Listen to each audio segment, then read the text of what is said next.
kita jumpa lagi dalam video pembelajaran kita hari ini. Kita masih memakai tema 3F ya, tematik dengan tema energi dan perubahannya. Nah, namun kita hari ini masuk dalam subtema 2, perubahan energi. Nah, kita masuk pembelajaran 1 sampai 2 ya. Jika di pembelajaran sebelumnya kita sudah membahas tentang macam-macam energi. Nah, kita juga sudah membahas tentang apa sih yang harus dilakukan ketika bahan bakar fosil itu habis. Nah, untuk saat ini kita masuk dalam perubahan energi kimia. Nah, coba perhatikan gambar-gambar berikut. Ini adalah gambar-gambar yang setiap harinya bisa kita temukan di kehidupan kita sehari-hari. Ya. Nah, jadi berdasarkan sifatnya energi itu tidak dapat dimusnahkan. Keberadaan energi tidak akan hilang. Ya, keberadaan energi tidak akan hilang. Nah, ya, perubahan energi kimia. Jadi keberadaan energi itu pun tidak akan hilang dan juga tidak dapat dimusnahkan. Nah, bila energi tidak dapat dirasakan, bukan berarti energi itu telah hilang, namun telah berubah menjadi energi lain. Ya. Nah, apa sih contohnya? Contoh perubahan energi itu contohnya ini. Pertama, makanan yang diolah dalam tubuh menjadi sari makanan. Yang kedua, sari-sari makanan itu berubah menjadi energi panas. Dan yang ketiga, energi panas diubah menjadi energi gerak bagi tubuh. Ya. Nah, lalu apa lagi sih selain itu peristiwa atau contoh-contoh perubahan energi kimia yang lainnya? Nah, contohnya untuk perubahan energi itu yang pertama, perubahan energi kimia menjadi energi panas. Nah, apa sih contohnya? Bahan bakar LPG dan minyak tanah. Nah, bila kompor dinyalakan, maka timbullah panas sehingga bisa untuk memasak. Yang kedua, ini ada di halaman 44 ya, kalau di buku tematiknya. Yang kedua adalah perubahan energi kimia menjadi energi gerak. Nah, contoh perubahan energi kimia menjadi gerak ini adalah alat transportasi. Contohnya kereta uap, mobil, dan motor. Jika bahan bakar tersebut terbakar, maka dapat menggerakkan alat transportasi. Yang ketiga, perubahan energi kimia menjadi energi listrik. Nah, contoh perubahan ini contohnya adalah batu baterai. Nah, baterai ini mengandung kimia loh dan dapat menghasilkan listrik. Nah, alat yang menggunakan baterai itu contohnya senter, radio, arloji, dan mainan-mainan yang menggunakan atau yang berfungsi jika menggunakan baterai. Ingat, baterai yang digunakan baterai itu bisa saja habis. Nah, sehingga harus dicas kembali. Lalu yang keempat adalah perubahan energi kimia menjadi energi cahaya. Nah, contoh perubahan energi ini, kimia menjadi cahaya ini adalah lilin dan lampu minyak. Pada saat menyalakan lilin atau lampu minyak, maka akan muncul cahaya api sebagai hasil dari pembakaran. Ya.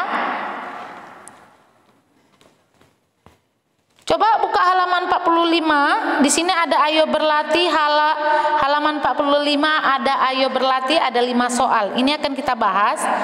Nah, jadi di Zoom nanti pun Miss akan tanyakan kepada anak-anak ya. Lengkapi pernyataan dengan memilih kata yang tersedia di dalam kotak. Jadi ada kotak di atasnya, ada 5 kata yang harus menjadi jawaban dari 5 pertanyaan di bawahnya. Pertanyaan pertama, energi tidak akan pernah apa ya pertanyaannya ya? Energi tidak akan pernah musnah. Oke. Energi tidak akan pernah musnah. Oke, untuk nomor 2, hasil pencernaan makanan akan disimpan sebagai energi Apa? Nomor 2. Ya, untuk nomor 2 sebagai energi kimia. Nomor 3, energi kimia yang biasa digunakan untuk kereta uap tersimpan dalam batu bara. Oke, batu bara. Nomor 4, pada kompor gas, LPG mengalami perubahan dari energi kimia menjadi energi panas. Dan nomor 5, listrik yang dapat dihasilkan sebuah baterai baterai berjumlah terbatas. Oke. Itu nomor untuk ayo berlatih ya. Kita masuk ke ayo beraktivitas. Nah, ada 4 gambar nih di ayo beraktivitas. Yuk kita sama-sama pasangkan antara benda dengan perubahan energi yang terjadi pada benda tersebut. Pertama, baterai. Baterai apa? Kalau baterai yang mana? Iya, kimia menjadi listrik. Lalu kalau mobil, iya, kimia menjadi gerak. Kompor, iya, kimia menjadi panas. Lilin, kimia menjadi cahaya. Dipasangkan ya, tarik garisnya antara benda dan perubahannya. Oke ya. Baik, kita masuk ke halaman 47. Nah, ketika kita memiliki energi kimia pada makanan yang kita makan, sehingga kita bisa melakukan aktivitas, yaitu salah satunya dengan menari. Gerakan menari bukan gerakan biasa, tetapi gerakan ini yang teratur sesuai dengan irama. Ada 2 jenis gerakan menari, yaitu gerakan lemah dan gerakan kuat. Nah, contoh tarian yang gerakannya lemah gemulai adalah tari lilin dari Sumatera Barat. Tetapi kalau contoh tarian yang gerakannya kuat dan lincah adalah contoh tari saman dari Aceh ya. Nah, ada sebuah lagu di halaman 47. Lagu ini adalah lagu daerah yang berjudul Potong Bebek Angsa, yang bertempo cepat, tapi ada juga tempo yang dinyanyikan lambat.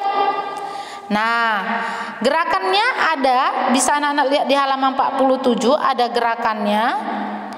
Gerakan pertama dan gerakan yang kedua itu ada dengan iringan lagu Potong Bebek Angsa. Jadi anak-anak lihat syairnya apa gerakannya, syairnya apa gerakannya. Gitu ya. Nah, itu. Lalu di halaman 48 juga ada gerakannya sampai habis. Ini ya. 9, ayo berlatih. Nah, dari halaman 49 ini anak-anak bisa melihat jawabannya berdasarkan cerita di halaman 48. Ya, ada cerita di halaman 48. Nah, kita coba untuk mengerjakan soal nomor 1. Pada pukul berapa murid-murid beristirahat? Nah, ini dia ya. Pada pukul 7 itu murid-murid mulai belajar. Nah, 1,5 jam kemudian mereka beristirahat. Ya. Berarti pukul 8.30. Caranya bagaimana? Nah, ini dia. Ya, dijumlahkan. Nomor 2, murid-murid kembali masuk ke kelas pukul berapa? Tadi kan istirahatnya pukul 8.30 nih, sedangkan istirahatnya itu hanya 1/2 jam, sehingga murid-murid kembali ke kelas atau selesai dari istirahat itu pukul 9. Nah, dijumlah ya. Nomor 3, lama murid-murid belajar menari itu mulainya pukul 9 setelah tadi istirahat, selesai pukul 10, sehingga murid-murid hanya berlatih 1 jam. Ya. Nah, nomor 4, berapa lama murid-murid belajar semenjak pagi?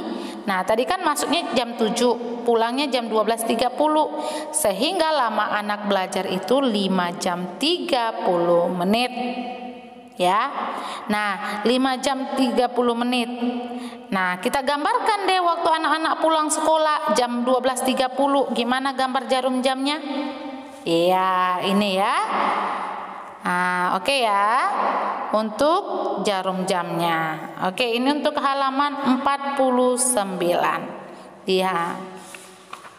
Baik, kita masuk ke pembelajaran 2, halaman 50. Nah, gerakan 1, gerakan 2 ini di halaman 50 ini ada gerakan 1 dan gerakan 2. Ini akan anak-anak pelajari saat jam PI. Begitu juga di halaman 51 lanjutannya gerakan 3. Nanti di pembelajaran 4 itu akan dilanjutkan untuk gerakan ke-4 sampai gerakan ke-8 ya. Oke, nah ketika kita tadi olahraga berarti kita memerlukan energi. Nah, dengan melakukan olahraga berarti di dalam tubuh kita terjadi perubahan energi. Nah, yaitu energi kimia, yaitu makanan berubah menjadi energi panas. Nah, lalu berubah lagi menjadi energi gerak sehingga kita bisa melakukan kegiatan kita. Nah, ini adalah contoh-contoh energi listrik yang bisa menjadi energi panas. Ya, ada juga energi kimia menjadi energi panas, energi gerak menjadi energi bunyi. Bunyi juga ada. Nah, kita masuk dalam energi listrik dalam kehidupan. Nah, yang pertama kita mau belajar perubahan energi listrik dalam kehidupan itu. Yang pertama adalah energi listrik. Nah, tadi yang kimia ya, kimia itu makanan. Nah, ini dia. Yang energi panas selalu berubah menjadi energi gerak. Yang pertama tadi contohnya yaitu yang kita bisa belajar perubahan energi listrik menjadi energi panas. Perubahan energi listrik menjadi energi panas ini dapat kita amati pada beberapa alat rumah tangga. Contohnya setrika listrik, kompor listrik, teko listrik, dan penanak nasi. Nah, di dalam elemen tersebut terdapat elemen pemanas. Dan ketika dialiri air arus listrik, elemen pemanas itu menjadi panas. Nanti anak-anak bisa lihat ya gambar-gambarnya di halaman 52. Nomor 2, perubahan energi listrik menjadi energi cahaya. Nah, perubahan energi listrik ini yang menjadi cahaya dapat dilihat pada lampu. Nah, lampu itu ada 2, lampu pijar dan lampu neon atau tabung. Nah, bisa juga kita lihat ketika di alat yang lain yaitu layar TV. Ya. Nah, saat saklar dinyalakan, arus listrik itu mengalir dan membuatnya lampu menyala. Selain lampu, perubahan energi listrik menjadi cahaya juga dapat kita lihat di televisi dan layar komputer. Oke? Di halaman 53 itu ada perubahan yang ketiga, yaitu perubahan energi listrik menjadi energi gerak. Apa saja contohnya? Contoh perubahan energi listrik menjadi energi gerak itu dapat kita lihat pada beberapa alat. Contohnya kipas angin, mixer, bor listrik, gergaji listrik, dan mesin jahit listrik. Nah, ini ya. Bagaimana alat-alat tersebut dapat mengubah energi listrik menjadi energi gerak? Nah, alat tersebut dapat mengubah energi listrik menjadi energi gerak dengan bantuan motor listrik, sehingga porosnya atau asnya pada alat-alat listrik itu bergerak. Nomor 4, perubahan energi listrik menjadi energi bunyi. Ya, perubahan energi listrik menjadi energi bunyi itu terjadi pada beberapa alat. Contohnya bel listrik, sirine, radio, dan televisi. Ini ya contohnya ya. Jadi ketika dialirin air arus listrik, maka alat-alat itu akan mengeluarkan bunyi. Dan yang kelima, perubahan energi gerak menjadi bunyi Contohnya terjadi pada saat seseorang memainkan alat musik. Nah, seorang pemain drum itu menggunakan energi geraknya untuk membunyikan drum. Pemain gitar akan menggerakkan jarinya untuk memetik senar gitar agar mengeluarkan bunyi. Lalu di halaman 54 itu ada perubahan energi cahaya menjadi energi listrik. Pada pembangkit listrik tenaga surya atau PLTS, cahaya matahari ditangkap, kemudian diubah menjadi listrik oleh alat yang disebut panel surya. Jadi panel surya ini adalah alat yang mendapat menangkap cahaya matahari dan mengubah menjadi listrik. Dan yang ketujuh adalah perubahan energi gerak menjadi energi listrik. Nah, pada PLTA atau pembangkit listrik tenaga air dan tenaga angin, aliran air dan angin akan memutar turbin. Nah, berputarnya turbin akan menyebabkan generator berputar sehingga menghasilkan listrik. Nah, untuk contoh-contoh gambar bisa anak-anak lihat di buku langsung ya, halaman 54. Oke, nah ini dia. Ketika mengisi bak mandi menggunakan pompa air, itu akan terjadi perubahan energi listrik menjadi energi gerak. Nah, itu. Nah, ketika ibu menggoreng telur untuk sarapan pagi, nah terjadi perubahan energi kimia menjadi energi panas. Lalu ketika mengambil nasi dari magic jar atau penanak nasi, magicom, itu pada alat tersebut terjadi perubahan energi listrik menjadi energi panas. Nah, ketika berangkat sekolah naik sepeda, itu akan terjadi perubahan loh, yaitu energi kimia menjadi energi gerak.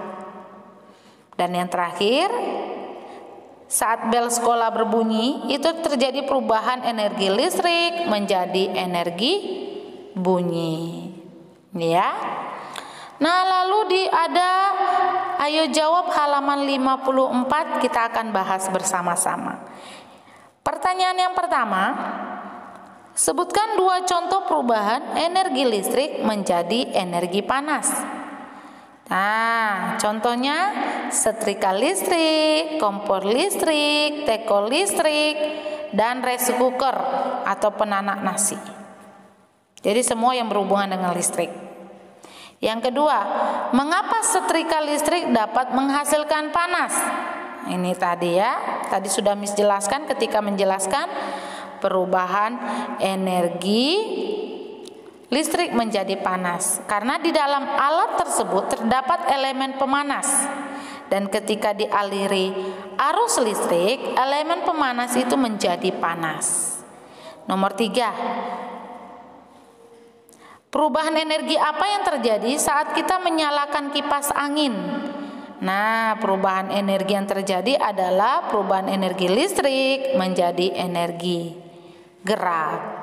Nomor 4, saat kamu memainkan piano, perubahan energi apa yang terjadi? Perubahan energi gerak menjadi energi bunyi. Dan nomor 5, berikan contoh perubahan energi listrik menjadi bunyi. Contohnya, bel listrik, sirene, radio, dan televisi. Oke? Baik, kita masuk ke halaman 55, kita akan belajar tentang sumber energi. Ingat ya anak-anak, sumber energi itu merupakan karunia Tuhan yang untuk kita manfaatkan dalam kehidupan kita. Oleh karena itu kita harus bersyukur atas karunia tersebut. Bagaimana caranya? Salah satu bentuk syukur kita kepada Tuhan adalah dengan menjaga kelestarian energi dan juga memanfaatkan energi dengan sebaik-baiknya. Tahukah anak-anak, jika di sekitar kita banyak orang yang menggunakan energi itu, apakah itu baik? Mereka bekerja untuk kepentingan banyak orang loh. Nah, ya, apa sih contohnya? Contoh yang menggunakan energi untuk kepentingan banyak orang itu yang pertama adalah petani. Nah, coba bayangkan, apa sih yang akan terjadi jika petani itu tidak bekerja? Tentu ketika petani itu tidak bekerja, maka yang terjadi tidak akan ada makanan untuk kita makan. Kenapa? Karena makanan umumnya itu kan berasal dari padi. Padi itu ditanam oleh petani. Nah, jadi tanpa kita sadari, setiap hari kita dapat beraktivitas itu dari hasil jerih payah seorang petani. Jadi ketika kita melihat petani, acungin jempol ya, karena kita tidak akan bisa makan loh tanpa mereka menanam padi. Lalu yang kedua, yaitu orang yang bekerja di pusat pembangkit listrik. Mereka yang bekerja di pusat pembangkit listrik ini, bahkan mereka yang bekerja di Pertamina Minyak Bumi dan Batu Bara, itu adalah mereka yang bekerja untuk kepentingan banyak orang. Di antara mereka itu banyak yang harus bekerja loh pada malam hari. Padahal pada malam hari itu orang lain sedang tidur, tapi mereka harus bekerja. Nah, dengan hal ini kita harus menghargai jasa-jasa orang yang telah menggunakan energi untuk kepentingan banyak orang, untuk memenuhi kebutuhan kita. Ingat, menghargai jasa dan karya orang lain itu termasuk sikap yang terpuji loh.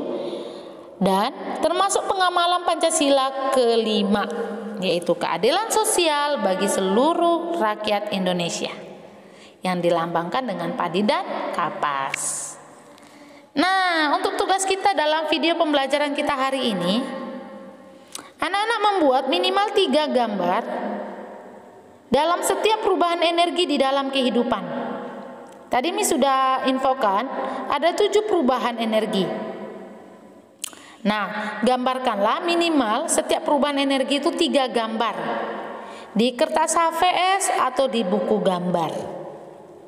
Nah, coba digambar ya, contoh-contohnya. Nah, oke ya. Oke, video pembelajaran kita selesai. Sampai jumpa dalam video selanjutnya. Bye-bye.